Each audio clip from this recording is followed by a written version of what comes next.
Meus queridos irmãos, vamos meditar na palavra do Senhor nesta manhã. Eu convido você a abrir sua Bíblia no livro de Filipenses, capítulo 1. Estamos há algum tempo meditando neste primeiro capítulo, e como é rico o livro de Filipenses, bem como toda a palavra de Deus, é claro, mas eu quero meditar novamente com você nos versículos 3 a 11. Filipenses, capítulo de número 1, versículos 3 a 11. Diz assim a palavra do Senhor. Os irmãos que estão também em casa, participando conosco, esteja abrindo também a palavra do Senhor, chamando toda a família, as crianças, para estarem todos juntos aí, ainda que em casa, ainda que no conforto da sua casa. Mas este é um culto ao Senhor no domingo, o dia do Senhor. Então, juntos como família, como igreja, vamos fazer a leitura deste versículo. Eu farei a leitura, os irmãos estejam com seus corações atentos, seu coração aberto. Dou graças ao meu Deus por tudo que recordo de vós, fazendo sempre com alegria súplicas por todos vós em todas as minhas orações, pela vossa cooperação no Evangelho desde o primeiro dia até agora. Estou plenamente certo de que aquele que começou boa obra em vós há de completá-la até o dia de Cristo Jesus. Aliás, é justo que eu assim pense de todos vós, porque vos trago no coração, sejam nas minhas algemas, seja na defesa e confirmação do Evangelho, pois todos sois participantes da graça comigo. Pois minha testemunha é Deus, da saudade que tenho de todos vós, na terna misericórdia de Cristo Jesus. E também faço esta oração, que o vosso amor aumente mais e mais em pleno conhecimento e toda a percepção, para provardes as coisas excelentes e serdes sinceros e inculpáveis para o dia de Cristo, cheios do fruto da justiça, o qual mediante Jesus Cristo, para a glória e louvor de Deus. Amém. Senhor, fale aos nossos corações nesta manhã. Suplicamos que o Teu Espírito Santo venha de fato, a Deus, conduzir a nossa mente, para que possamos estar atentos àquilo que o Senhor quer nos falar. Que o Senhor, Deus, use a minha vida, capacita-me, e que o Senhor venha fortalecer a vida de cada irmão aqui nesta manhã e também em suas casas. Que o Senhor nos abençoe, em nome de Jesus. Amém, Senhor. Queridos, nesta manhã eu quero falar sobre contentamento em Deus. O contentamento em Deus. Nós precisamos encontrar a verdadeira felicidade no Senhor. Para isso fomos criados, inclusive, não simplesmente para sermos felizes, mas dando glória ao Senhor. Para isso sim nós fomos criados. Aí sim nós podemos aproveitar, gozar da sua doce e sublime presença. Então a felicidade, a real felicidade, nós encontramos somente em Deus, quando nós o glorificamos. Queridos, esta carta de Paulo é a carta que mais fala da alegria. Ele usa termos como regozijo, por isso me alegro, completem a minha alegria. Ele está demonstrando, na verdade, todo o seu contentamento em Deus. Por isso nós podemos, de fato, aprender nesta carta como manter a nossa alegria em momentos dos mais diversos da nossa vida. Mas é interessante nós observarmos que mesmo que Paulo tenha este princípio nesta carta, nós percebemos que Paulo e os filipenses, ou seja, o autor e os destinatários, não estavam passando por uma situação confortável.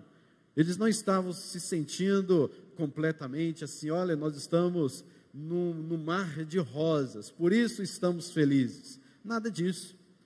Se você olhar para Paulo, ao escrever esta carta, ele estava preso em Roma, humilhado em Roma. Você já viu como são as prisões em Roma? Depois você consulta lá o senhor Google, por exemplo, para você ver como eram as prisões. Paulo estava preso. Ele tinha agora os judeus como seus terríveis traidores.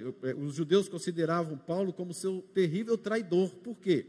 Porque Paulo era um judeu, Paulo era um fariseu, Paulo defendia toda aquela questão da lei como um bom fariseu fazia, mas agora ele está pregando Cristo Jesus, e na mente destes judeus, Paulo estava na verdade traindo toda a lei, Paulo estava na verdade traindo-os na sua conduta, na sua religião. Então Paulo de cara já tem diversos inimigos, alguns dos próprios judeus.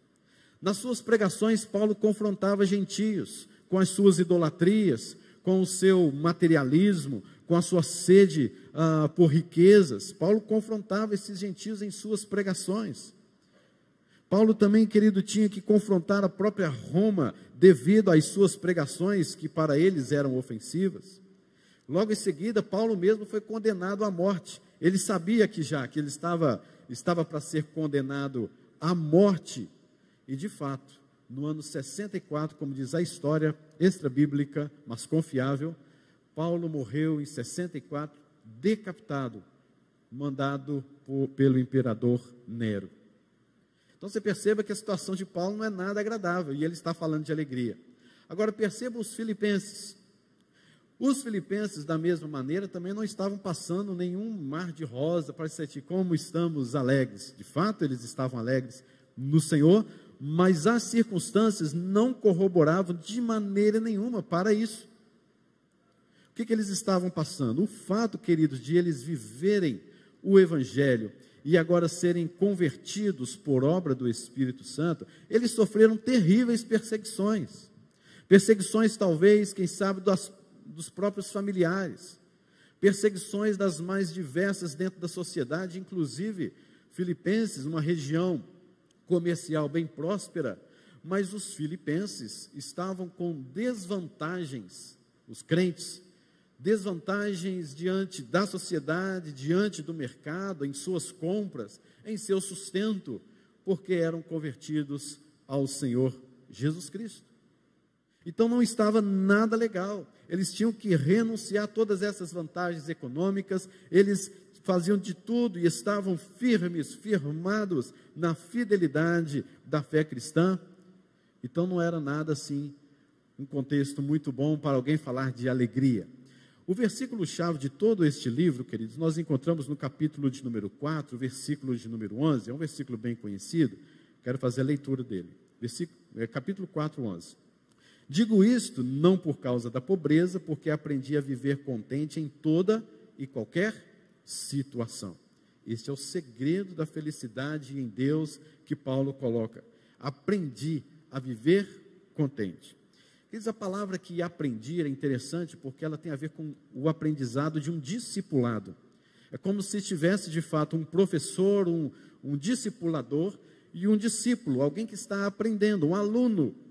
E Paulo coloca exatamente esta mesma questão como se o próprio Deus é quem o estivesse ensinando. Ele era apenas um discípulo do Senhor Deus e Deus ensinando-o a viver contente em toda e qualquer situação. Agora, a palavra contente também é uma chave interessante para nós entendermos a felicidade na perspectiva de Deus, na perspectiva da fé cristã. Contente aqui significa pleno, suficiente. Alguém que está nesse estado de espírito, por exemplo, nesse contentamento, de acordo com o que Paulo está falando, é alguém que não sente necessidade, não sente falta de absolutamente nada. Lembra do Salmo 23? Estudamos até semana passada, não é isso? O Senhor é o meu pastor e nada me faltará. Qual que é a confiança do salmista? É que o fato de Deus, Jesus então, está na sua vida como o bom pastor, ainda que falta alguma coisa ali ou outra coisa ali da vida, mas ele está contente, ele está feliz, nada vai me faltar, porque a presença dele me basta, a presença de Deus é suficiente, o Senhor é meu pastor, não me falta nada, a presença dele é suficiente para eu viver contente, no estado de espírito em que eu sei que eu não sentirei falta de absolutamente nada. Então, queridos, a felicidade e a alegria não diz respeito a um momento passageiro, a um sorriso momentâneo. Talvez você tenha recebido muitas boas notícias nesse dia, que bom, graças a Deus, diante de tantas más notícias neste ano de 2020 e durante toda a sua vida que você recebeu. Receber uma boa notícia nos traz alegria? Com certeza, claro que sim. Você já percebeu que são alegrias passageiras? Por maiores que sejam, elas passam. Por exemplo, você recebeu a notícia de que você tirou uma boa nota no Enem, coisa boa, né? Que alegria, não é verdade? Olha aí os adolescentes sorrindo, os jovens, ei, eu vou chegar lá. E vai sim, e isso traz alegria. Mas depois, mais tarde, quando você for um adulto, você nem vai lembrar de quantos pontos você tirou no Enem. Talvez sim, né? Mas talvez isso vai passar rapidamente. A notícia de um casamento, a notícia de que você comprou um carro, alguém comprou um carro novo, alguém comprou uma casa nova, alguém fez isso, aquilo, isso traz alegria para a gente, mas perceba, queridos, que estas coisas passam. Houve até mesmo momentos de alegria na sua vida, que você vibrou, que você jubilou, e que você não se lembra mais daquilo, você nem se lembra daquilo. Por quê? São passageiros, são momentâneos, por mais que sejam positivas, ótimas notícias. Mas o que significa de fato a felicidade diante da palavra de Deus? Antes de entrar propriamente no texto, rapidamente, eu quero falar aqui sobre onde muitas pessoas buscam o contentamento. Onde você tem buscado o verdadeiro contentamento? Em primeiro lugar, queridos, as pessoas têm buscado contentamento dentro de si mesmas, dentro de si. Meus irmãos, a felicidade está dentro de você, o potencial está dentro de você. Busque no seu íntimo, busque no seu interior, e você verá que você pode ser feliz, independente disso, independente daquilo outro. A felicidade está dentro de nós. Meus irmãos, a gente vê isso falando até mesmo dentro das igrejas e outros lugares, mas não é isso que a Bíblia nos fala. Paulo diz: aprendi a viver contente, aprendi a viver com contentamento. Paulo, ele faz aqui uma estratégia, na verdade, com a palavra contentamento, porque ele sabia que os filósofos daquela época, inclusive um grupo chamado estoicos, eles usavam esta palavra porque tinha a ver com o buscar dentro de si mesmo o poder da alegria, a força, a segurança para contrabalancear as circunstâncias sem você se abalar. Este era o pensamento estoico, este era o pensamento filosófico da época, em que eles usavam exatamente esta palavra, contente ou contentamento. Busque forças, você consegue buscar essa força dentro de si mesmo. É a descrição de um homem inabalável, que ele tem força, que ele tem potencial, ele pode, você consegue, você vai a fundo, porque no seu interior tem um potencial e você vai conseguir. É normal a gente ouvir tantas estas frases por aí afora, né? Alguns fazem até umas frases bonitinhas, né? Olha só, eu tenho força. Queridos, não olhe para dentro de você não, que você não vai encontrar verdadeira alegria. De acordo com a palavra de Deus, nós somos pessoas depravadas, temos em nós a consequência da queda, o pecado que habita em nós e que nos assedia tenazmente. É um perigo você, queridos, começar a acreditar, a confiar em você mesmo, você como um pai se achar um super pai, você como um professor se achar um super professor, você como um estudante achar um super estudante, porque a força vem de você e é de você. Querido, pare com isso em nome de Jesus. Você não pode buscar alegria, nem força, nem segurança dentro de si mesmo. Segundo lugar, as pessoas buscam forças nas coisas externas. Bom, pastor, se eu não posso buscar força dentro de mim mesmo, eu tenho que buscar força em alguma coisa externa. Errado também. Que coisas externas são essas? Queridos, as pessoas vão buscar nas riquezas, as pessoas vão buscar no conforto, no bem-estar, no corpo, culto ao corpo. As pessoas querem o alto posto deste mundo, porque nós vivemos em competitividade, e nesta competitividade, se você estiver lá em cima, correndo, né, estando lá sempre atualizado, sempre pronto, você então está satisfeito, você está alegre. É bom ver o seu filho lá na competição, estudando para ser o melhor advogado, o melhor médico, o melhor psicólogo, o melhor professor, o melhor pastor, o melhor isso, aquilo outro, e há essa competitividade, quem vai ser mais, queridos, e as pessoas buscam nisso sucesso, segurança, alegria, força, buscamos nas coisas externas. E você já reparou que propriamente algumas igrejas incentivam a buscar alegria e fortalecimento nessas coisas? Nos bens materiais, nas riquezas, no sucesso, na fama? Queridos, a Bíblia é muito claro. A Bíblia fala o seguinte: se as suas riquezas prosperam, não ponhais nela o seu coração. A Bíblia é muito clara. Por quê? Porque as riquezas é um dom de Deus, como acabamos de cantar. Riquezas e glória vêm de ti, Senhor. Mas ela vem do Senhor, quando Ele desejar, da forma como Ele desejar e da maneira como Ele desejar. Então as pessoas às vezes colocam no seu coração o domínio, que acha que conseguem dominar as riquezas e através das riquezas serão felizes. Nada disso. Não busque também nas coisas externas. Não ponha no seu coração esta busca. Em terceiro lugar, as pessoas buscam contentamento em outras pessoas. Às vezes é uma pessoa que é um filho, é um pai, é um amigo, é uma pessoa íntima e coloca toda a confiança naquela pessoa. Às vezes é um ídolo no esporte, um ídolo na música, um ídolo na política, e como sendo a fonte de segurança, a fonte de alegria, a esperança da felicidade, da mudança, disso ou daquilo, da transformação. Queridos, nada há mais incerto do que você colocar a sua esperança em pessoas que falham, que erram, que traem, que morrem. Não há mais nada fútil nisso do que isso. Não há nada mais incerto do que você colocar a sua confiança e esperança nisso.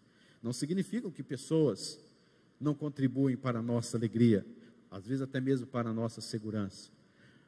Mas o que eu estou querendo mostrar para você é que você não pode colocar a sua alegria nisso, de fato, o seu coração nisso. Quarto lugar, algumas pessoas têm o seu contentamento na própria religião,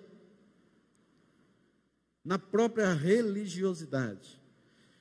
Se eu for à igreja, eu me sinto alegre. Está correta essa frase? Corretíssima. Claro que está correto. Perfeito, hein? Coisa boa. Alegrei-me quando me disseram, vamos à casa do Senhor. É isso mesmo. O problema nosso, o pecado que habita em nós, né? Ele faz com que o fato de irmos na igreja é de cumprirmos um ritual religioso. Perceba a diferença? A linha fina de um entendimento para o outro. Você vem à igreja, você se alegra com irmãos, na comunhão uns com os outros, na palavra de Deus, no louvor, na adoração. Mas talvez no seu coração, lá no íntimo do seu coração, você vem à igreja simplesmente para cumprir um ritual religioso. Assim como aquelas pessoas que acham que a salvação é por meio de obras ou meritórias, e elas saem de um lugar e vão para o outro a pé, porque querem pagar uma promessa e se sentem satisfeitas com isso, se sentem alegres com isso, porque eu paguei a promessa. Quantas vezes lá em Minas Gerais, a gente andando pelas estradas afora, em várias cidades, longe de uma outra cidade, chamada Aparecida, né? E as pessoas lá no sul de Minas, ainda bem distante daquela cidade, a gente encontrava uma muvuca de pessoas indo para aquelas regiões a pé com criança, um carro lá atrás, né, ajudando na alimentação, água e tudo mais, e eles lá, andando a pé. Para onde você vai? Vou lá para Aparecida do Norte, vou lá porque tem que pagar uma promessa, não podia ter filho, agora eu tenho, vou levar meu filho lá para consagrar. Vocês estão entendendo, gente? É o cumprimento de um ritual, e isso parece que alegra. Agora eu fui lá em Aparecida do Norte, agora eu me satisfiz.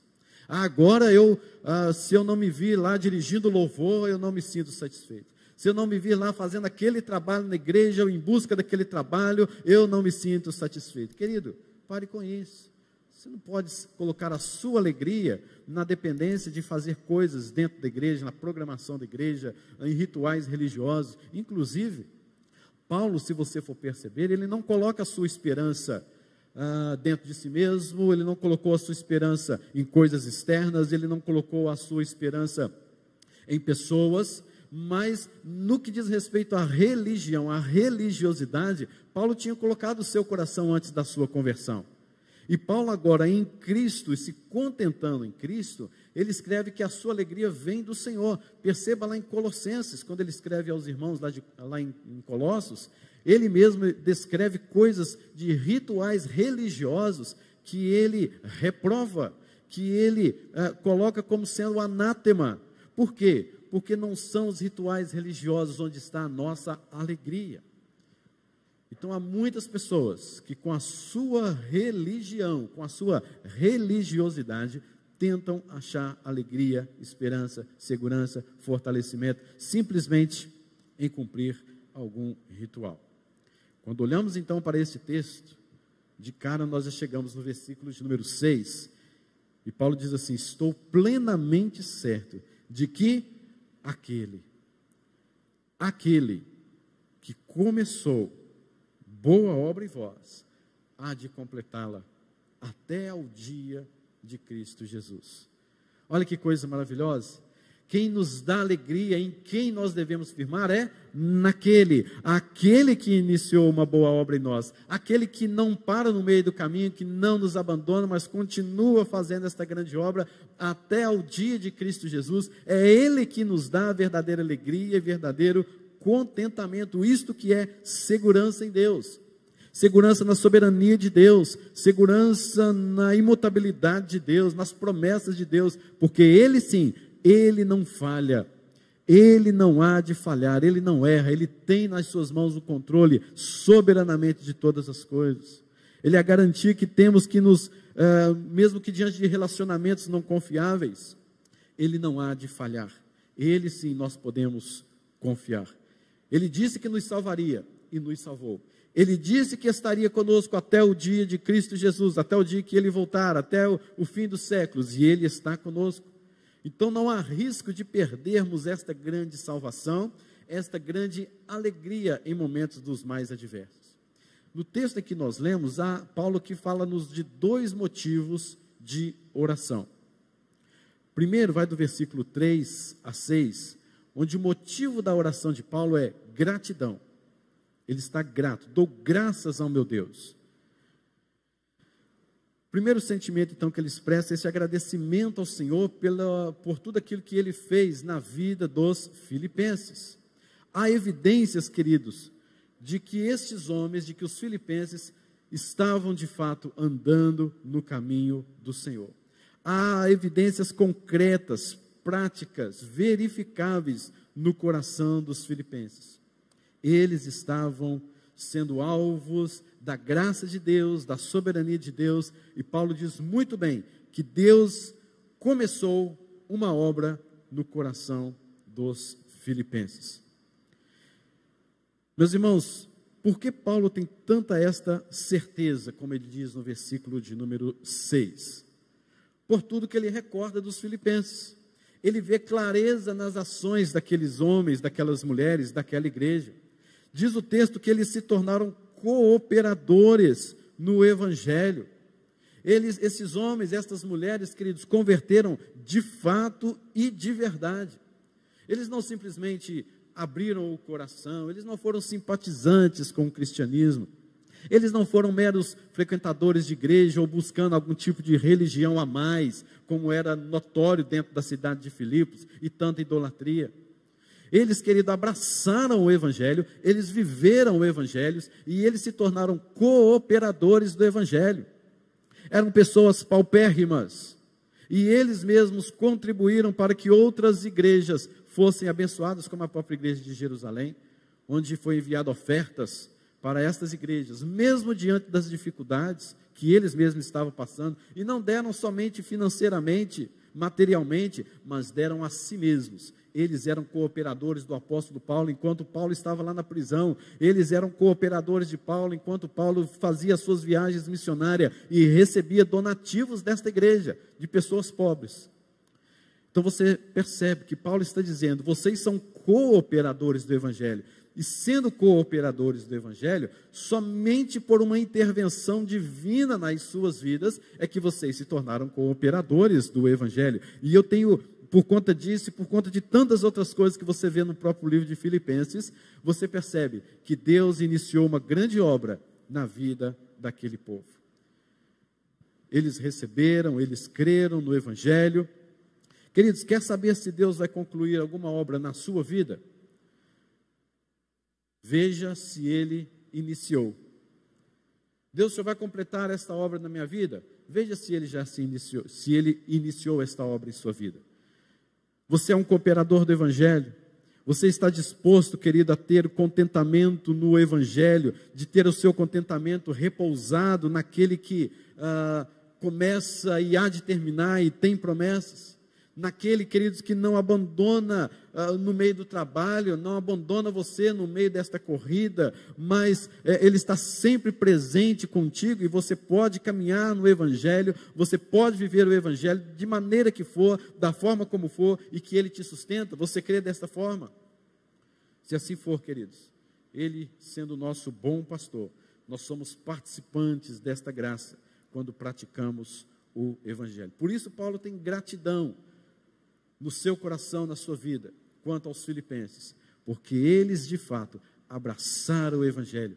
Começou uma grande obra de Deus na vida deles, de tal forma, de tal maneira, que eles estão dispostos a morrer pelo Evangelho, a entregar completamente as suas vidas em prol do Evangelho, em prol de Cristo Jesus. A segunda oração que Paulo faz aqui, está a partir do versículo de número 7, ou do versículo de número 8, até o versículo de número 11, a segunda oração, queridos, é: se Deus começou essa obra, como Deus levará até ao final da sua obra? A oração de Paulo, então, é a oração pelo amadurecimento. Se Deus começou, Ele vai terminar essa obra até o dia de Cristo Jesus. E como que é que Deus vai terminando esta obra? Qual que é a oração de Paulo para que Deus, então, termine esta obra da forma como Ele, Deus, realmente deseja, e é assim que deve acontecer? Paulo ora, então, pelo amadurecimento daqueles irmãos. Nada melhor do que falar de maturidade para aqueles que foram alvos do início da obra de Cristo em seus corações. Porque, sendo assim, se Deus iniciou uma obra, Ele há de completá-la. Como Ele vai completá-la? Amadurecendo na fé, crescendo na fé, amadurecendo como crentes no Senhor. Aquele que começou, vai concluir.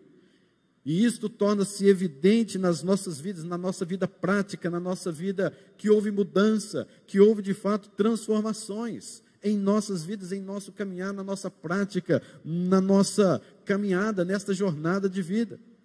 Crentes devem amadurecer espiritualmente, segundo a graça de Deus e como resposta de oração. Nós precisamos amadurecer espiritualmente, queridos. E Deus vai fazendo assim, concluindo a sua obra, e nós vamos amadurecendo, vamos crescendo, até o dia de Cristo Jesus. Nesse crescimento espiritual, é que desenvolvemos o viver contente em toda e qualquer situação. Se você vive contente em toda e qualquer situação, queridos, é porque você está amadurecendo no Senhor. Você está crescendo no Senhor. Contentamento tem a ver com segurança. Contentamento tem a ver com confiança. Contentamento tem a ver com aquele que deixa Deus agir na sua vida e descansa nele. Contentamento, querido, tem a ver com o fato de você, mesmo diante de adversidades tais na sua vida, você confia única e suficientemente em Deus. Você não precisa buscar na religião, você não precisa buscar uma força em si mesmo, você não precisa buscar nas coisas exteriores, em pessoas, mas somente em Deus. E Deus há de completar esta alegria, esta firmeza, este amadurecimento, esta segurança na sua vida. Confie em Deus. É assim que vemos o crescimento da maturidade na vida dos crentes. O versículo de número 10 mesmo, então, nos fala, versículo 9, e também faço esta oração, que o vosso amor aumente mais e mais, em pleno conhecimento e toda percepção, para aprovardes as coisas excelentes e serdes sinceros e inculpáveis para o dia de Cristo. Paulo está tratando aqui, queridos, que o nosso amor, ele deve aumentar cada vez mais. É prova da continuidade daquela obra que foi iniciada. E o crescimento do amor é prova de que Deus completará esta obra em nossos corações até o dia de Cristo Jesus. Como está o seu amor por Deus? Como está o seu amor por próximo? Você pode fazer disso uma temperatura da sua fé, do seu amadurecimento, do seu crescimento espiritual. quanto amor que vocês têm alcançar o nível de conhecimento, então nós estaremos aptos para aprovar o que é certo e rejeitar o que é errado. É o que Paulo diz aqui. Amor em pleno conhecimento. Diferente isso, né? Porque a gente vê um amor tão romantizado, tão assim bonitinho e tal.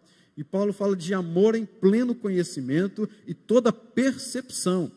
Quando nós amamos a Deus, quando nós amamos ao próximo, nós estamos crescendo, estamos amadurecendo em conhecimento e plena percepção, para aprovar das coisas excelentes. É através, querido, de quando vemos o amor de Deus agindo em nós, nós começamos a perceber aquilo que é errado, é aquilo que é certo. E quando praticamos aquilo que é certo, de acordo com a palavra de Deus, então nós vamos amadurecendo, vamos crescendo espiritualmente. Isso é prova do amor de Deus na sua vida.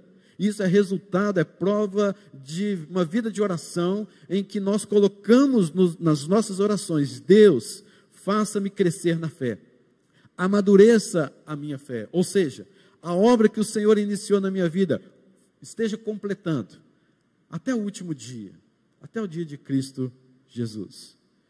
Versículo número 11, cheios de fruto de justiça, o qual é, mediante Jesus Cristo, para a glória e louvor de Deus. Encontramos a suficiência, a alegria duradoura, verdadeira, o contentamento, quando confiamos em Deus que começou essa boa obra e há de completar até o fim. Quero perguntar para você, querido. Deus começou em você uma boa obra? Você tem provas para si mesmo de que você tem crescido e amadurecido espiritualmente? Porque o tanto de crente que nós estamos vendo que não cresce, não amadurece e diz ser crente. Não estou querendo que você coloque dúvidas no seu coração acerca da sua salvação. Salvação pertence a Deus, vem dele. Não quero julgar você em relação a isso. Mas você que se julga ser um crente, você que é crente no Senhor, você tem provas suficientes de que Deus já começou uma boa obra em seu coração? De que você foi de fato transformado? De que você de fato tem provas de mudanças na sua vida? Você é um cooperador do Evangelho? Você não se envergonha das algemas de Paulo, como ele coloca aqui mesmo nos versículos 12 ao 18, você não se envergonharia das algemas que muitas vezes são consequências da sua fé em Cristo, da sua fidelidade ao Evangelho? Você de fato participa da graça, experimenta desta alegria, da satisfação unicamente em Deus? Isso é prova de que Deus começou uma boa obra, se sim. Você sente o seu amor aumentando cada vez mais, ou o seu amor se esfriando gradativamente? O seu amor consegue discernir o que é para ser aprovado, o que é para ser reprovado? Ou está tudo assim uma bagunça? Para você tanto faz como tanto fez, o mundo que nós estamos hoje, o relativismo, não, se for assim bem, se for desse jeito está ótimo, não importa, o importante é o amor. Olha que contradição, meu Deus do céu, que contradição.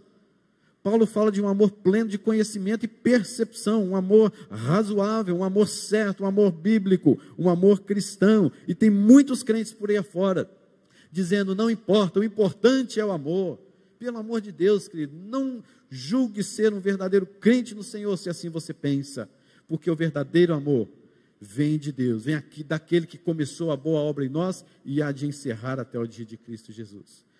Para isso, queridos, então, devemos parar de tentar encontrar contentamento, felicidade, alegria em nós mesmos, fora de nós, nesse mundão afora, na religião, no esporte, nisso ou naquilo outro. Paremos com isso. Nessas coisas podemos até ter uma pequena porcentagem de alegria, mas é passageira demais, não é nada duradouro, é a cisterna rota. Paremos de buscar também nas questões religiosas, porque esse caminho não conduz ao pleno contentamento, mas sim na autojustificação, na autoalegria. Aprendemos, queridos, a buscar de fato alegria, contentamento, segurança, confiança na fonte verdadeira e única que é Deus.